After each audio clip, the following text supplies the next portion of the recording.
Hey guys, this is Charlotte, and you're watching Going In Raw. Hey, friendo, Steve here. And Larson. And welcome back to Going In Raw, the only pro wrestling podcast you need to be listening to right here at youtube.com/Steve and Larson. Available wherever podcasts can be found. And of course, taped live at the Twitch at twitch.tv/Steve and Larson. A stellar Raw tonight, chock full of intriguing angles, fresh new storylines. Did you watch a Raw from like 1999? Yeah, is that not what we were supposed to do? I thought we were going to stop. A retro Raw recap. Oh, man, my bad. What happened on Raw tonight, Larson? Was it any good? I don't know. I almost slept through the first half of it. That's not hyperbole either. It wasn't that bad, man. It was all right, comparatively speaking. It was bad. It was just dull. The first half was. It's because like it's creative laziness on WWE's part. It's just more of the same. You know. What's the Raw after Mania? What's the period after WrestleMania supposed to be, Larson? WrestleMania is supposed to be the culmination of, in theory, months, if not years of storyline. You have the blow off at Mania because it's the largest, most important show of the year, and then the next night, Raw after Mania, you're supposed to start anew. It's like your season premiere. It's supposed to be, you hit the reset button on stuff, you kickstart some stories, you got like an eyelash loose over here, and you go from there. I mean, WrestleMania Backlash was pretty much WrestleMania Redux in a lot of respects. It's probably matches that probably should have been on the Mania card if they had decided what to do at WrestleMania sooner and start setting that stuff up. And then tonight, it felt, I don't know, it just felt like, all right, let's just rehash stuff even more. Like, there was really no reason to have Damian Priest versus John Morrison lumberjack match, even though it was the match was fine. Mm-hmm. It was fun. But they could have just easily had Damian Priest come out and says, all right, beat Miz last night, I'm done with him, or during an interview or something, and not go through the motions of something we've already seen like 10 times already. There are a few things that kind of dragged it down, but I'll be honest, I thought the second half was pretty decent. The second half was much better. Because we had some good matches. So I was actually kind of like into it at first, because I was like, oh, cool. Bob Lashley has like 7 honeys with him. 5. Was it 5? Okay.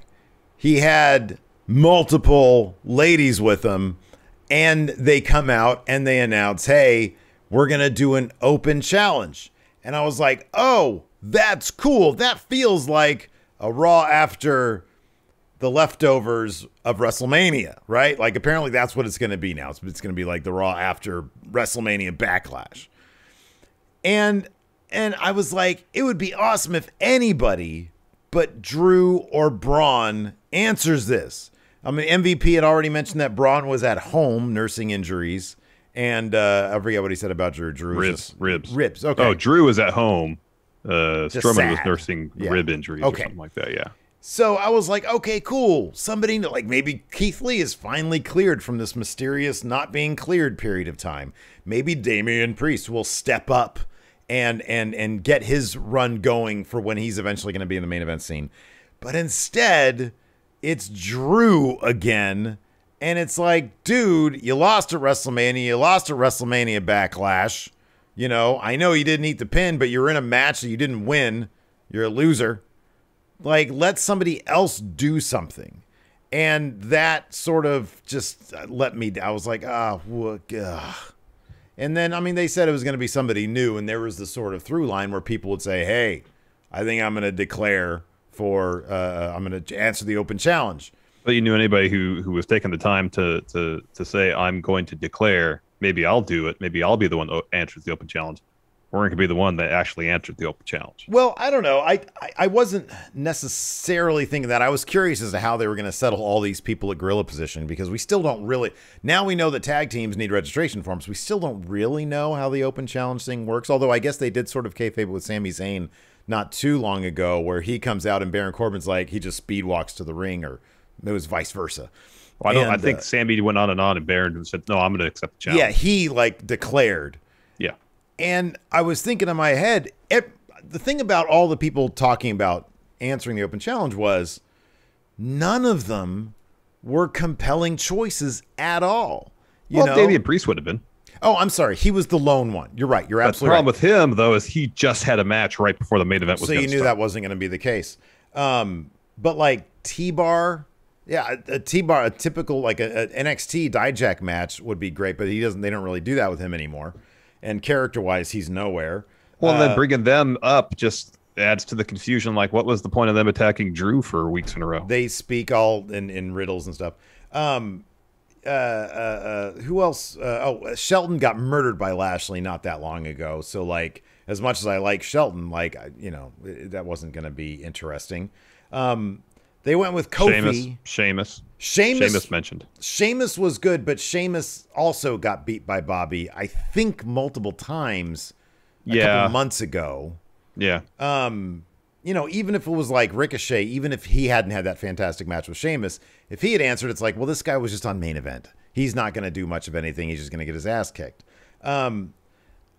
Kofi comes out, and I'm like, I should be interested in this because of points you made in the pre-show. You know, he never got a legitimate rematch against Brock. Never got his one-on-one title match rematch after Brock beat him. Yeah, right. And I didn't notice if commentary mentioned that point. At one point, my internet failed me, so I missed a small chunk of the match. Maybe they might have mentioned it then. I didn't notice. But when he came out, I was like, oh, that's right. Kofi never got his one-on-one rematch for the WWE title, something that at the time, after he had lost to Brock, he would bring up on occasion. It's been a while, admittedly, but I thought of that. It's like, okay, that makes sense why he would take this opportunity to answer the open challenge, think it was a title match, and go out there and get it. And I was like, okay, cool. We're finally coming back around to that. That's a loose end that'll be tied up, and we can move on. But then, of course, MVP has to say, well, we didn't say it was going to be a title match. Let me ask you this. Here, I guess now that I'm really thinking about it, here's my main issue with it being Kofi. It's because I don't expect him, because he's obviously in a thing with Riddle and Orton, whoever answers this open challenge, I want them to be kind of staying around that scene for a while. It's like, oh, here's a new challenge for Lashley. Let's see this play out. Now, this open challenge, obviously, it's not going to be... I mean, I was expecting it to be a clean finish for Lashley, and they swerved us. Do you think Kofi is going to say anything next week? Is he going to remain involved in this? He should. I mean, while he's in a thing with Orton and Riddle, it'd be great if they could loop them all into it. Yeah, I don't mind someone involved in another storyline wanting to get involved in the title picture. That makes sense. Everybody should want to get involved in the title picture. That's your goal if you're in WWE, is to be a champion. You know? Yeah. Do you think that's gonna happen though? The way they book things on Raw? I mean, if they want to tell a story, then it should. Next week, he should get on the mic and say, "I beat you, Bob Lashley. I deserve a title shot." Isn't that a bit much to ask of Raw? It is, especially when the first half of it almost put me to sleep. Right. It is, considering how many times they bring up potential storylines and just drop them. If they loop in a clever way everything that's going on with the New Day and Riddle and Orton, which I actually like, and Lashley, but I kind of feel like, just because you said it perfectly in the pre-show, what was Drew tonight? Hulk Hogan at the end of WrestleMania 9. Yeah. He came out, got Kofi that win, and what's it going to end up with? It's going to use that for his own benefit to leverage a title match for himself. Just to go back to the idea of looping everything in, I don't think we need to loop in what's going on with Riddle and Orton into the Lashley thing. I think a situation where Kofi is trying to, he's got this issue in one hand. Didn't the New Day... Yeah, New Day won tonight. He rolled up Orton to get the win. Yes, correct. So maybe in Kofi's mind, done. That's done. I won. Done. Yeah, now it's time for me to move on. I don't think it necessarily... Riddle pushing Xavier Woods at the end portends something further. Oh, yeah, I agree. But I'm just saying, maybe in his mind, I beat Orton, done. And then he moves on to try to get something that, he hasn't had in years. I don't think they necessarily need to loop that in now. Like if he has a title match on Raw next week or in 2 weeks, and Orton comes out of nowhere and RKO's him to cost him the championship potentially, they could maybe do that. But I don't necessarily think you need Orton and Riddle and Lashley and Kofi and Woods all in the ring together in some capacity. I don't think that needs to happen. If it retroactively adds Kofi in that manner and they're able to add some dimension to him. Like Xavier Woods has a problem still with Riddle, and Kofi's like, man, you know, I just got to win over, you know, Lashley. And he could even say to Drew, hey, dude, I got that win over. And Drew can be like, what the hell? I got you that win. And they can have a thing. That'd be great. It's relying on Raw to then follow through and deliver. And that's, I guess, where the pessimism comes in, because they tend to play it a lot more vanilla, a lot more boring than that. And that's why it's like, if it was a Damian Priest, oh, cool, his intentions are to be in the main event scene. They gave us Kofi, and I was just like, okay, it just feels like they just picked a random name out of a hat, and then we're like, coincidentally, he has a story that you could tell there, because it's Raw. I don't give him any credit. But beyond that, I thought Raw had some really, really good matches. The first part of the episode did, you know, once you got to AJ Styles versus the guy at this point who I just don't want to see on my TV, and that's Elias, because it's bizarre. Like, I think the guy has charisma and talent, but they do, creatively speaking, there's nothing there. Nothing. There's no reason to be invested anyway. I don't care to boo him. Don't care to cheer him. And yeah, it's not his fault. I just don't care to see him on my television. And that's not in any way trying to be disrespectful to Elias, because as you mentioned, I think he is really talented. I think he's been failed by Vince in terms of putting him. But some of the other talents could say, you know, where would they be if they were putting just even modestly compelling storylines on a regular basis? Yeah. You know, and Elias has just been in a situation where he's stuck with this gimmick that he has to do the same thing over and over and just hasn't shown any dimension to his character beyond what he's had basically since he showed up. Yeah. And yeah, I just can't get invested in it. Really, I mean, I didn't think Raw really picked up until Sheamus versus Ricochet. Prior to that, I'm like, all right, this is happening, I guess. Yeah. But then the second half, you know, picked up they invested more time in matches, and the matches I thought were pretty solid. But man, this first half, gosh. Yeah, no, I'm with you on that one. I thought the Orton Kofi stuff was decent. I thought the Alexa stuff I could care less about. And then yeah, it picked up with Sheamus versus Ricochet, which is probably about halfway through the show. Yeah, I think that started around 6:30. That sounds about right. All right, before we continue, here's a word from the sponsor of today's show, Manly Bands. Hey, Larson. We're both happily married men, but shopping for my ideal wedding band was basically a nightmare, going to jewelry store after jewelry store. Well, Steve, now husbands-to-be can avoid that hellish experience thanks to Manly Bands. See, Manly Bands lets you get the look that you want in just about any material imaginable, even material from outer space. That's right, we're talking meteorites here, people. I went with a black zirconium band to replace my old wedding band that I lost. That's legit.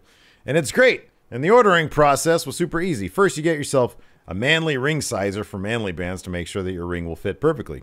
Once you know your size, check out the insane selection of materials to choose from. Gold, wood, antler, steel, dinosaur bone, and even the meteorites that killed those dinosaurs. I went with the carbon fiber band to replace the insanely heavy ring I got years ago when I got married. I never wore it because it's too bulky, but this ring from Manly Bands is comfortable and super lightweight. And once you've selected your band, Manly Bands offers free shipping worldwide, a 30-day exchange policy, and a free warranty. To order your Manly Band and get 21% off plus a free silicone ring, go to manlybands.com/raw. That's manlybands.com/raw for 21% off. Manly Bands, the best damn rings, period. So anyways, let's go ahead and dive into it. It opened up, like I said, Bobby Lashley has five I believe women with him. MVP had evidently foot the bill on that one.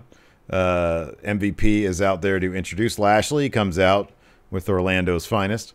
MVP says, hey, man, I told you I had a surprise for you. He says, it's my honor to stand here with the Almighty, the glitz and the glamour. What Lashley did at Backlash was Herculean. He beat two of the toughest competitors on the roster today. Braun is nursing his broken ribs. Drew couldn't even get out of bed this morning, while the Almighty had the temerity to get thrown through an LED screen and still come back to win his title back, or to retain his title, rather. And he did all that while injured. Mentions his knuckles. And he says, "Champ, when does the almighty era end?" Lashley said, "Never." MVP says, "This was supposed to be a night of celebration. However, at Lashley's insistence," Lashley says, "no days off." He says, "I'm issuing an open challenge to anyone who wants to step up." And then Drew's music hits, interrupts MVP's speech. And Steve pops. Yeah. So he walks down the ring. MVP is about to say something. Drew snatches the mic out of his hand. Says, "Oh, I think open challenge is a fantastic idea." Says, "I can't think of a better way to impress these ladies than to have Lashley versus Drew for the title tonight." And then MVP says, "Oh, you're so crass, Drew. Interrupted me. You didn't let me finish." Says, "This open challenge is for anyone except Drew and Braun." And then Lashley tries to hit Drew. Drew ducks, hits Lashley, knocks him out of the ring. Lashley wants to get back in there, and MVP's like, no. Nope. Don't worry about it. Nope. After that, we had AJ Styles versus Elias. We already sort of talked about Elias. I mean, this is a longer match. And I believe, did Riker attack AJ on the outside? I missed what got the DQ. Yeah, so AJ set up for phenomenal form, and then Riker just pulls him off the apron. AJ wins by DQ, okay. And then Amos starts walking towards Riker. Riker backs up the ramp, and while that's happening, Elias tosses AJ in the ring steps, so Amos turns around, goes to check on AJ, and then Elias runs and hides behind the commentary booth. If this was in front of a crowd, it would have zero reaction. Zero reaction. Like, they should have been piping in boos and stuff when the DQ happened and Elias was wrecking AJ while Amos was distracted. They didn't even do that. It's like they understand that, like, this would have zero heat. No heat. So they're not even pretending that it does. That's how bad this is. It's interesting they're doing the heel team versus heel team feud here. Yeah. Do you think they're turning AJ and Amos? That seems to be the case. That's what I gathered from this match. Amos is difficult to hate. Like, he's in the ring throwing people around, smiling the whole time. It's kind of hard to hate on a guy like that. Yeah. And AJ, it's always been difficult to accept AJ as a heel. Like, I don't want to see him get his butt kicked. I just want to see him in really cool matches, and he always does it. There was a quick Alexa Lily playground tease thing. Backstage, Riddle is let's mention there's two of these. First one was Johnny Gargano, and later on Bronson Reed, some promos to promote NXT. Yeah, that was cool. Their cage match. That was good. Tomorrow.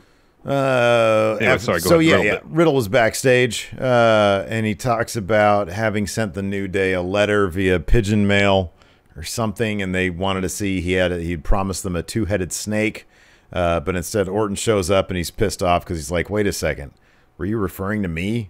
And he's like, "Hey, I thought you said Pierce wanted to speak." Well, it was just a big ruse. Riddle brought them together to make peace, and offered up an apology from Randy Orton, which we all know that's not going to happen. Orton said as much. Kofi said, "Even if you did, we wouldn't accept it." And he says, "Hey, Riddle, if you don't wake up, you're going to end up on the wrong end of an RKO before you know it." Orton talks some shit. Kofi challenges him. Says, "Just like it's 2009, we can run it back." And Orton says, "You're on." And Riddle, I swear half the time Riddle is just trying to get Orton to crack. Because, like, he'll make little facial movements towards him and he'll look at him dead in the eyes and Orton has to look away. They still have good chemistry together. They do. Yeah, Riddle does the zips his lips, and then instead of handing the key to Orton, he throws away the key. After that, Alexa's Playground. It's hard to really get invested in this because they're not doing anything. Dude, I know. So she has Natalya and Tamina on as her guests. I mean, essentially, Moment of Bliss just rebranded. That's what all this is. That's all it is. Yep. And she's, says, "Hey, it's nice that Tamina won her first title." And Tamina's like, "All right, let's go." And Bliss says, "Well, I haven't asked any of the tough questions yet."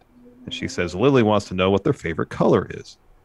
And there's like a really elongated pause because everybody's like, "Why is?" I thought they were going to go to commercial. I got the. They're going to go away from it. I got the gist that both Natalya and Tamina are like, "Well, that's a weird question." Yeah, it was. Because I thought Natalya answering like the hesitancy in which she entered pink, I guess, I thought was pretty solid. Then Tamina says black and blue, which would look great on Alexa's face if she does anything weird. Yeah. And then Alexa says, well, that's not nice. Good thing Lily likes you. She wonders how it felt beating up Reginald at a Backlash. And Tamina, or I guess like previous weeks. And then Tamina says it was like squashing a fly. And then Bliss goes on this extended rant about bugs and dead bugs and picking off their wings and collecting them and something about fingernails. It's just a lot of nonsense. And then Tamina and Natalya just walk off. And Bliss says, oh, was it something I said? Wishing you both luck. We'll be watching. Yeah. After that, we had Angel Garza versus Drew Gulak. We all know how this was going to go. This was slightly longer than last week's match by a little bit. Garza had a lot of intensity here, which was cool to see. He got the win with the wing clipper. And, of course, after the match, he takes the rose. He stuffs the rose in Garza's mouth. So next week, I'm assuming, Larson, we're going to find yet another hole on Drew Gulak. Ear, maybe? Rose in the nose. Urethra. Ooh. Oh, wow. Ooh. Ugh. So after that, R-Truth is backstage. Kevin, the interviewer guy, walks up to him. Trying to ask him a question. R-Truth says that R-Truth is on vacation. He says, something's wrong with my eyes. When I close them, I can't see anything. And Kevin says, no, it's me. We're going to host Raw Talk later. And then Truth says, oh, I got to keep a low profile. There's an open challenge for my title. Kevin says it's Lashley that has the open challenge. And R-Truth says, oh, Ricky Bobby, he's got the open challenge. Meanwhile, Tozawa's in the stairway behind him. He sneaks up, rolls up R-Truth to reclaim the 24/7 championship. So this program has been off the air for weeks. And you'd think maybe they're trying to think of a different approach, something new they could do with it. Nope. No, I don't. It's. We had. So it wasn't. There was a new Eva Marie promo, but that was later. Was the same one. This was the same one from last week. The new one last week was the rerun this week. Correct. Yes, this was the photo shoot one. Later on, we got her Hollywood one. After that, we had Randy Orton versus Kofi Kingston. The Xavier Woods got the distraction with his trombone. What was the song he was playing? It sounded very familiar.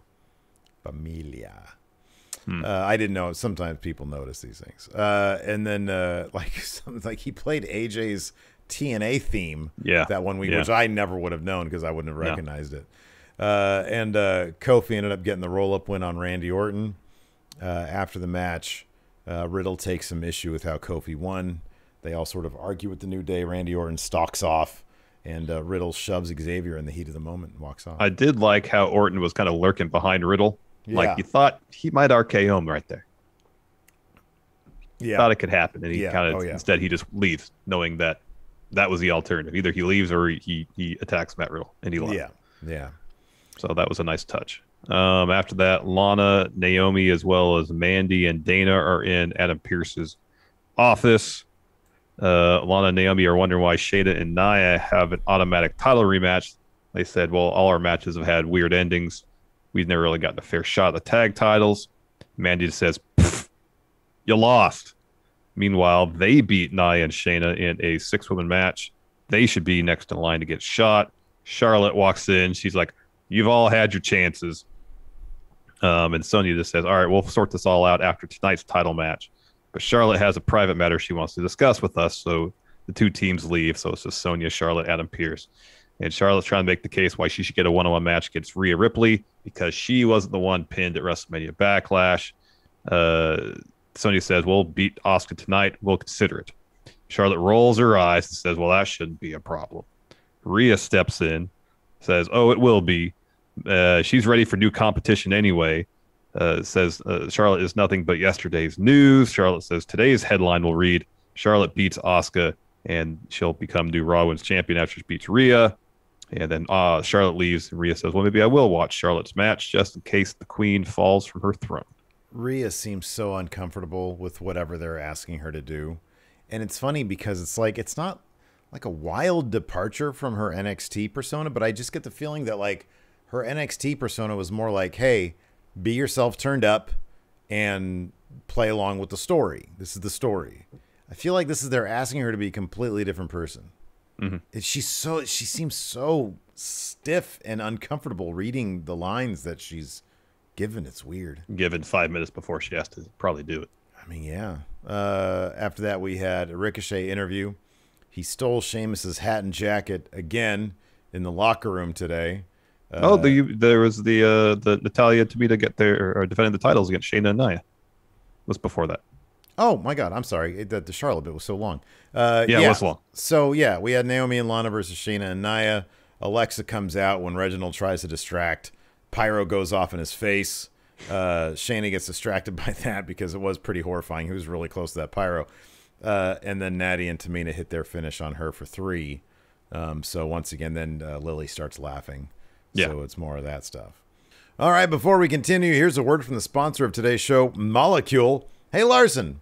Yeah. Did you know that I share a bed with 2 Pro Bowl quarterbacks, an Olympic swimmer, and a national women's soccer star?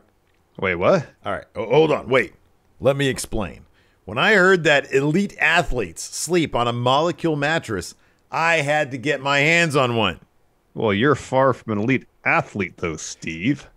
Okay, you got me there, brother. But I can at least sleep like an all-star on my Molecule. Heck, if Pro Bowl quarterback Russell Wilson says that Molecule gives him his best sleep ever, Steve's not going to argue with that. I listen to Russ and get myself a Molecule. Molecule isn't like other mattresses in a box. Their sleep scientists have literally crafted the world's most perfect mattress. It's got zone reflex layers that adjusts all those weird and crazy sleep positions you sleep in, so you never awaken with a stiff neck or back soreness. Plus, Molecule mattresses are antimicrobial and feature 6 times the airflow of your old mattress, so it keeps you cool at night.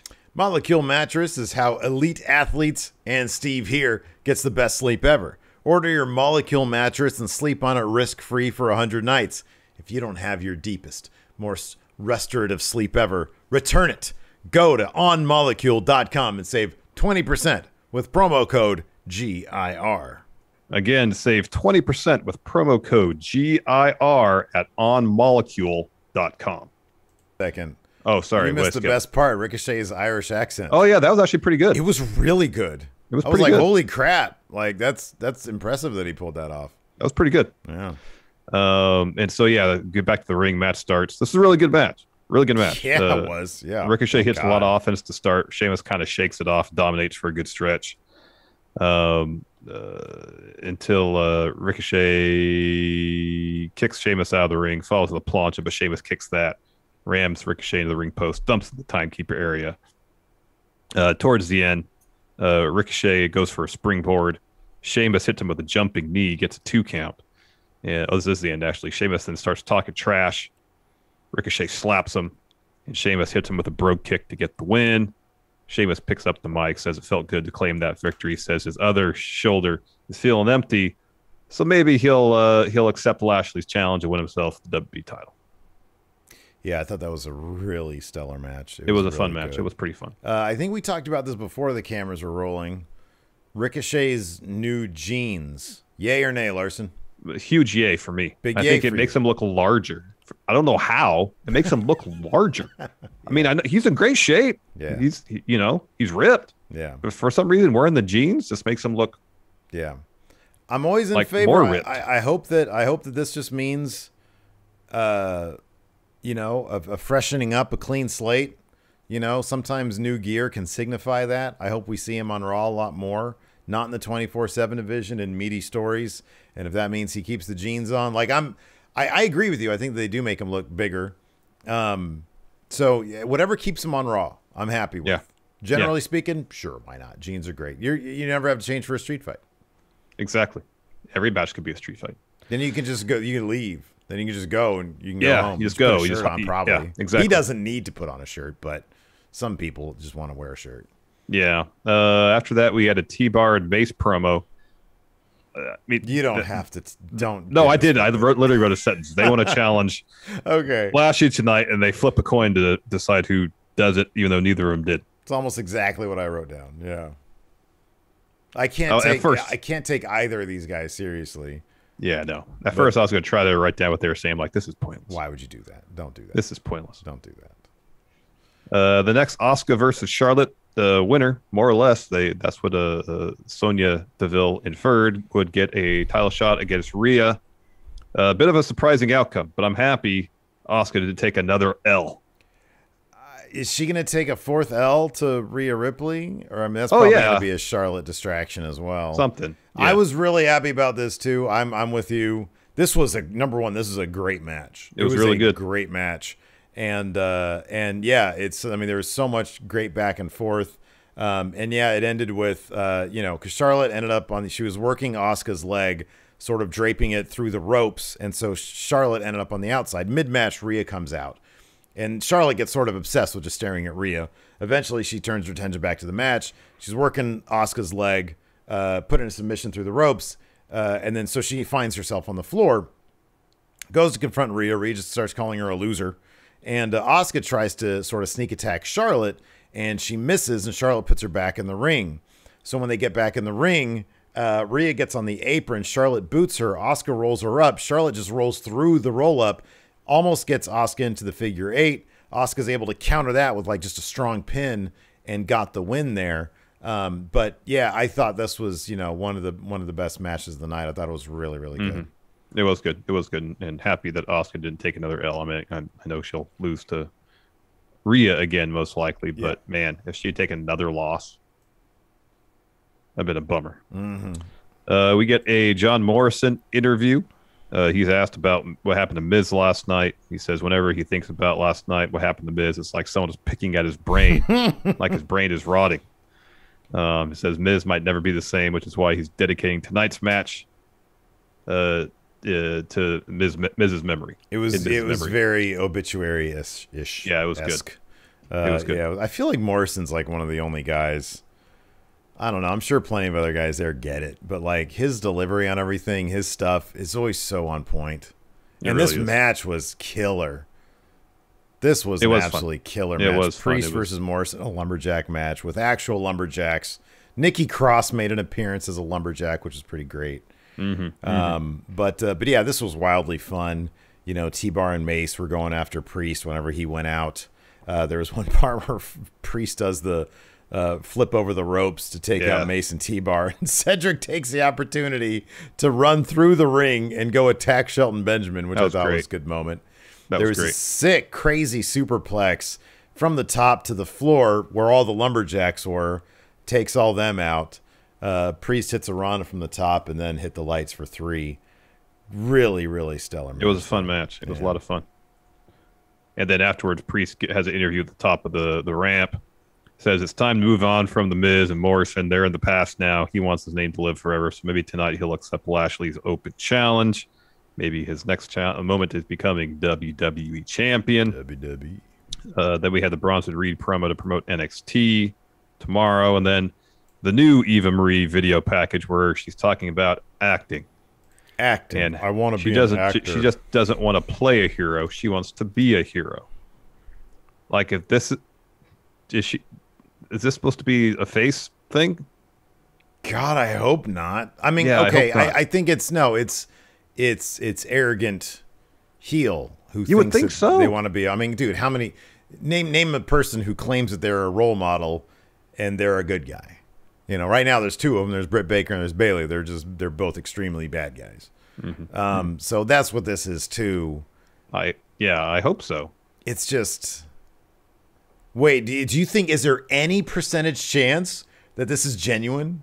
That this is supposed to be good guy? What does chat think? I want to know, because this can't. There's a level of earnestness about what she's saying that kind of separates good-natured earnestness. Yeah. Britt, she talks about being a role model, but you could tell she's mean, Same with Bayley. Yeah. That aspect of it is lacking from this. Yeah.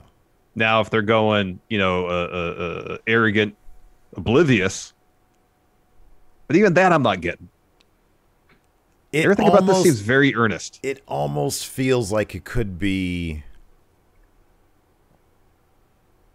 like a Be a Star commercial. It's got that level of earnestness to it. An anti-bullying campaign. I don't know. The problem is how self-aware is the WWE? Sometimes very, sometimes not at all. Sometimes not at all. I have no idea where this falls. I would think this is number one. Yeah, Fear and Loathing has it right. She has go away heat. I really don't want to see her. I don't. Unless there is some very clever twist to this, then I'll be interested. But I really have no. I don't know what they could do with this. It's going to interest me at all. Yeah. Mirage Moonlight says, is she doing the Bo Leave gimmick? It has that feeling to it. Well, on the main roster, at least, there was an inherent amount of goofiness with the Bo Leave stuff. But you knew you weren't supposed to take it seriously. I mean, the level of earnestness in these video packages is off the charts. I Am Elves has a great question here. Which is more questionable on the heel or face scale, this or Cody's Proud American? Cody firmly believes he's face, right? Yes, 1000%. Right. So it's like the inverse of this. Where we're pretty sure, like I'm pretty sure Cody thinks he's the face, but maybe he's not. Maybe Go-Go's going to win. I'm pretty sure that Cody thinks he's the face. I don't think Cody being the face precludes him from losing to a Go-Go. Yeah. Because he's got to lose to somebody in the factory. At least one match. He'll get that win back. He's got to lose. He doesn't, dude. He doesn't. Otherwise, nobody's what's in the point? Factory. Who's in the factory? Nobody's in. I mean, if it's not a Go-Go, it's nobody. A Go-Go is the guy that should get the win. He's the guy. And if he doesn't, then like, all right, you just broke up this faction from Nightmare family to get wins over all of them. All right, sure. Hey, why was Lashley in Roman's suite earlier? Did the tribal chief say you can? Hey, here's the keys to my tribal suite. Reigns doesn't work Monday nights. Yeah, but he's in his space. Like if you were the head of the table, and then you get there and like Lashley left some like he had like 5 honeys with him.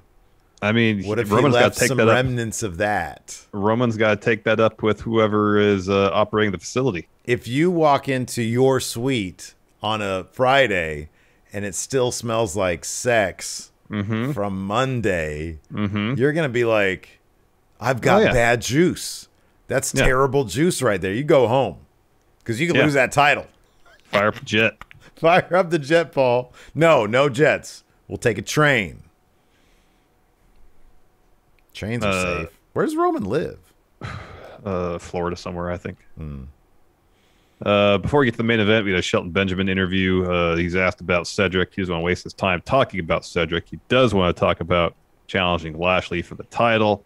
Of course, Cedric steps in, says, I'm not here to fight. Just want to give you a round of applause for having the guts to challenge Lashley.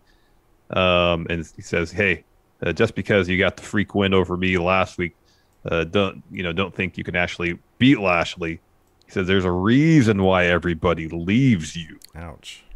And then Shelton hits him. He says you're worthless. He says, because you're worthless. Yeah, he kind of was kind of under his breath. It was. Because you're worthless. If you didn't know what I was getting at, it's because you're worthless. He slapped the shit out of Cedric, too. Yeah, he did. Yeah, he did. Bill Brasky here in chat says Meltzer believes they think she is face. That's just Meltzer sometimes gets his wires crossed there. Yeah, but it would not shock me if that was the case. I mean, it's a situation where nothing I'm seeing presented to me makes me think this is a heel thing.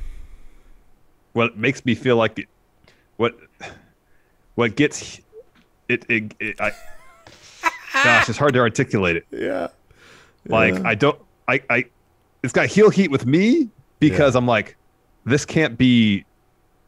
level of earnestness can't be like legitimate. Yeah, you know? Right. Yeah. You know, because it's way overboard. It's way overboard. Way overboard. Yeah. But we'll see. We'll see. I don't know. Anyways, we got our main event next. Bob Lashley open challenge. So MVP comes to the ring. He grabs the mic, wonders who's going to step up to accept the open challenge. No one like runs right out immediately. So he's like, oh, guess no one's going to come out. Got the night off. New Day's music hit. Kofi with Xavier Woods comes out. Xavier Woods is pointing at Kofi. No ambiguity as Kofi Kingston challenging Bob Lashley. Match is about to start. MVP goes, hold on. Got an announcement. Never said this is going to be a championship match. Adam Pearce never said it's going to be a championship match. And he tells Kofi he's not even worthy of being in the ring with Lashley. Mm-hmm. And so Kofi goes right after Lashley before the bell rings. Eventually, the bell does ring. He runs right into a massive spine buster from Lashley. That gets Lashley a 2 pretty much immediately. Goes for a stalling suplex. Kofi escapes that, hits the drop kick, kicks Lashley out of the ring. And that end up doing a dive at the top rope before a commercial break. Back from commercial, though, Lashley is back in control. Kofi hits a run, hits a DDT, boom drop. Lashley more or less no sells it, hits a flatliner. That gets him a 2 count. It isn't until Woods starts playing the trombone again. It distracts Lashley, so he kind of sticks his head between the top and middle ropes to give Woods the business, start yelling at him, and then Kofi jumps off the top rope, kind of gives him a diving DDT onto the apron.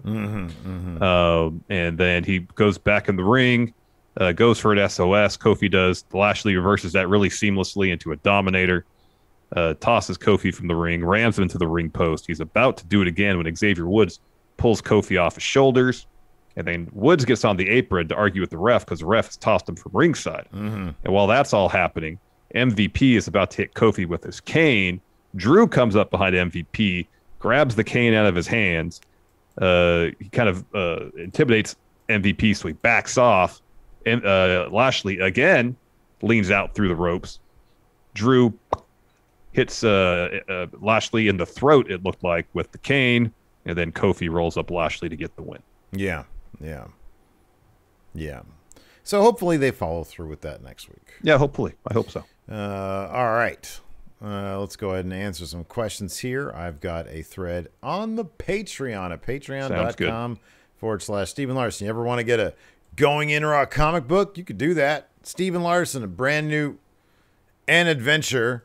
And well, I mean, it came out like a couple of years ago, but if you haven't gotten it, it's new to you. 4 years ago? It's new to them, but they haven't got it yet. 5 years ago? It's got a giant frog in it. It's got some. I mean, it's still topical and relevant. So I mean, it's evergreen.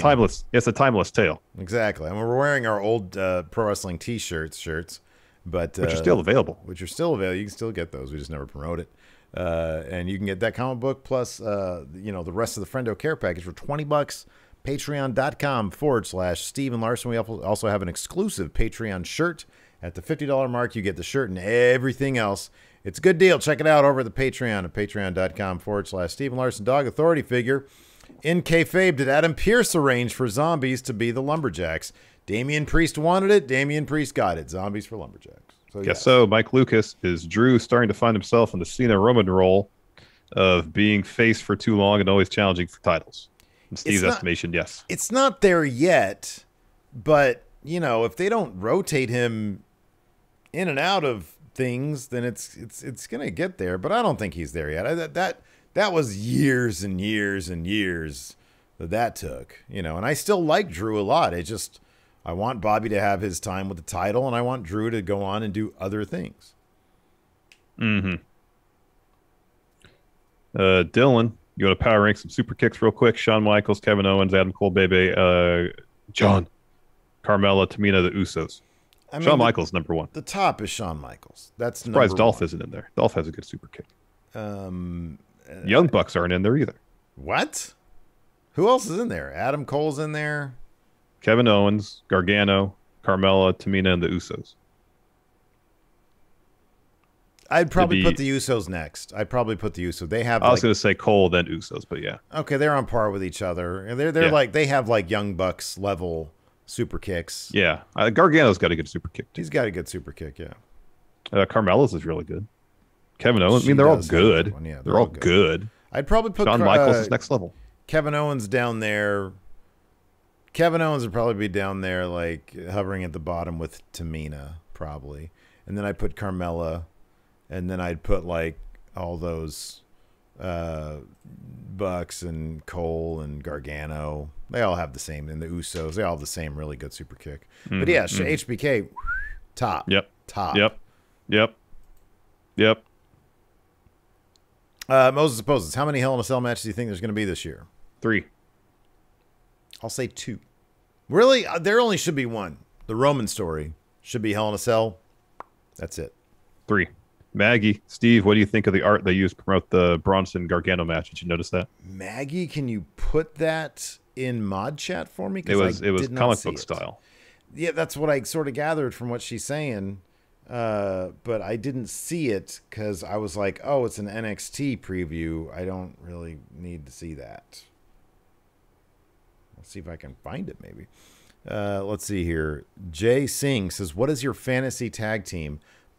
Put together any 2 wrestlers in history at any point in their careers to compete in a 5-star match against the Dirty Dogs at WrestleMania for the championship. Oh, man.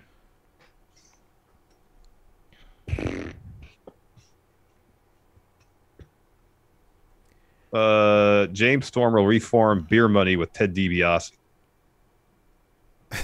That's your fantasy dream tag team.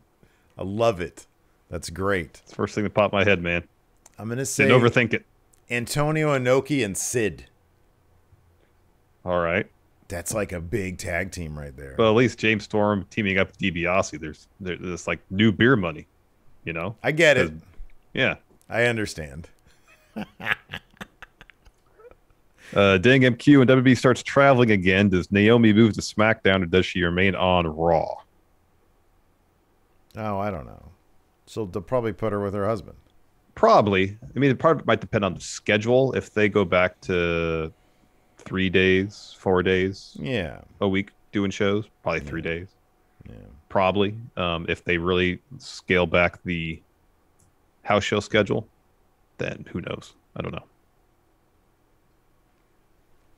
Who knows? Let's see here. What? JTV.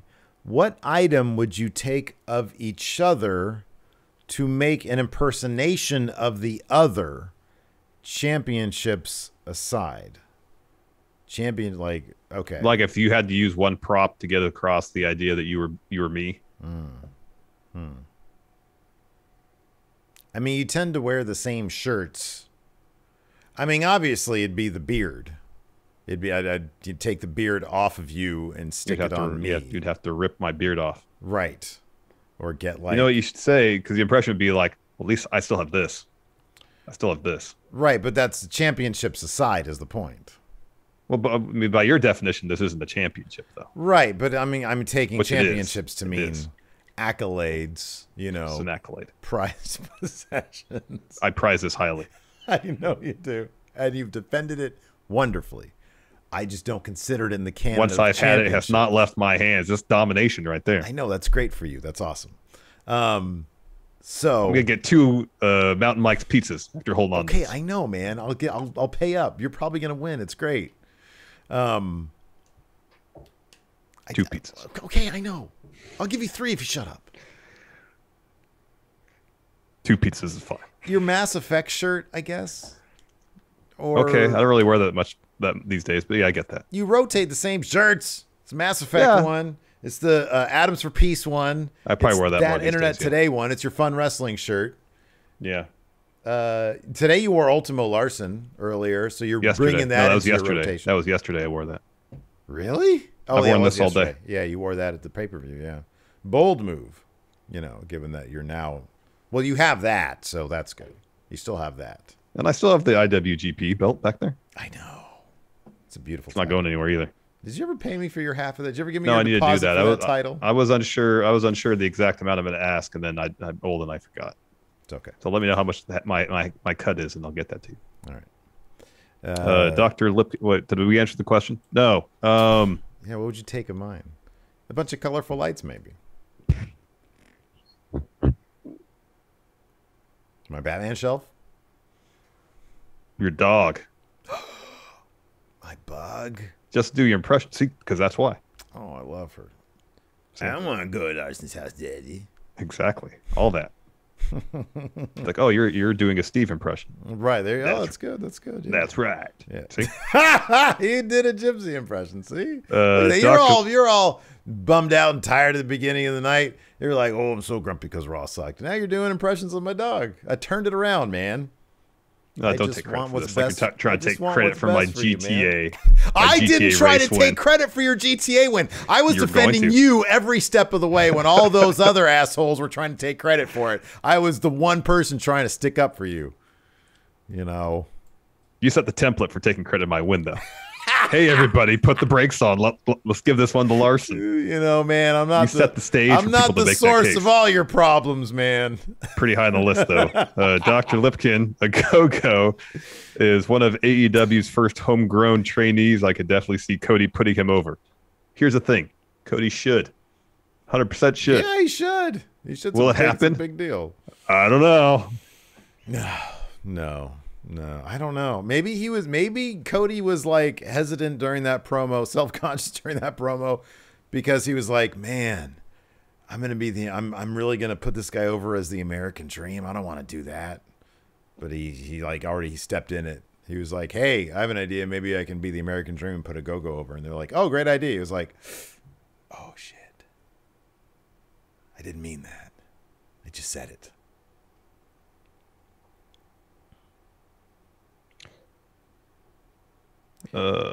What's next here? Oh wow, Fear and Loathing says, you know when baseball games have a rain delay and show like Everyone Loves Raymond with rain delay running across the bottom of the screen? Mm-hmm. Yeah.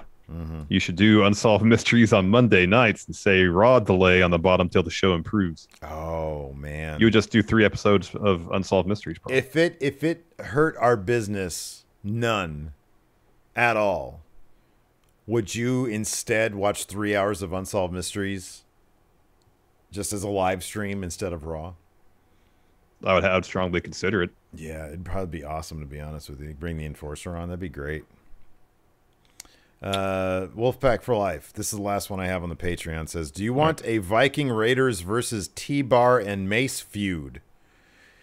I mean, the matches would be good if they let T-Bar be T-Bar. Just they need to have an interesting story though. It's not an interesting story. Yeah, great matches are great, but I'm not going to be like as invested as I should be unless there is an actual story being told that can get me invested in it. And who wins the match, you know? Yeah.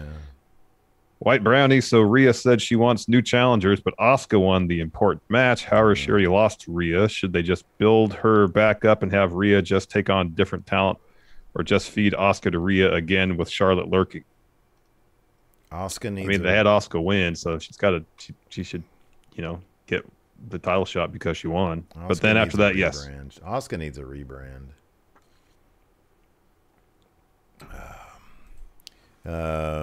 Let's see here. Joe Juarez says, do a live watch along of Elevation for one night and see how it does. It's kind of not the thing. Like the Monday shows, if you guys have noticed, are where we put those sweet ads. So it's sort of a non-starter. Raws are generally our best performing episodes, so it's kind of a non-starter. But it's always fun to dream. You know, maybe we can clone ourselves one day. Although I know you don't want another one of you running around out there. No, the world doesn't need that.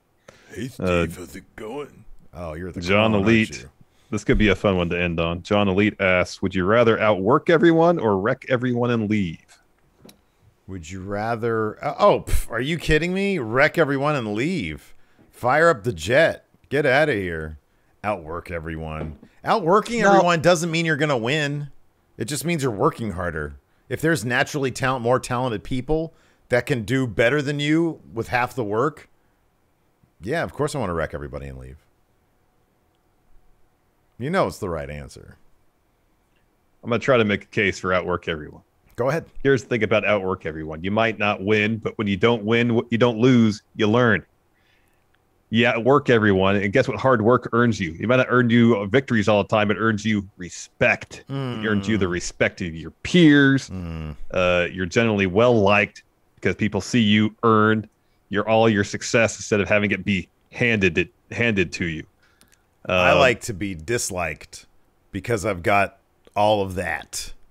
and all of that. Can you see them behind me? There's like really small little Yeah, you can slivers actually of make light. out what's what nowadays. Kind of see what's going on back there. That's a pretty strong improvement there. You can actually make out there's belts back there. See, rather than just so something shiny. I'm doing it better now. But yeah, I number one, don't want to learn anything. I'm too old. Can't teach an old Steve new tricks. I know that's patently untrue. That is very true. You should actually know that by now. Number two, like you've known me for decades. Have I changed? No. In fact, you have. It's actually gotten worse. Anyways, on that, we're going to call it a night. Thanks, everybody, for tuning in. We appreciate it. Twitch chat, stick around. We'll hang out for a bit. Thanks for watching. Until next time. We'll talk to you later. Goodbye. Gotten way worse. Help support Going In Raw today by becoming a Friendo Club TV member. You'll get access to new bonus episodes every week, including Friendo Club Arcade, Live Power Rank, Vintage 10 for the Wins, and Ask Steven Larson. Get access to Friendo Club TV today by becoming a $5 and up patron at patreon.com/Steven Larson, by throwing us a sub at twitch.tv/Steven Larson, or by clicking join at youtube.com/Steven Larson.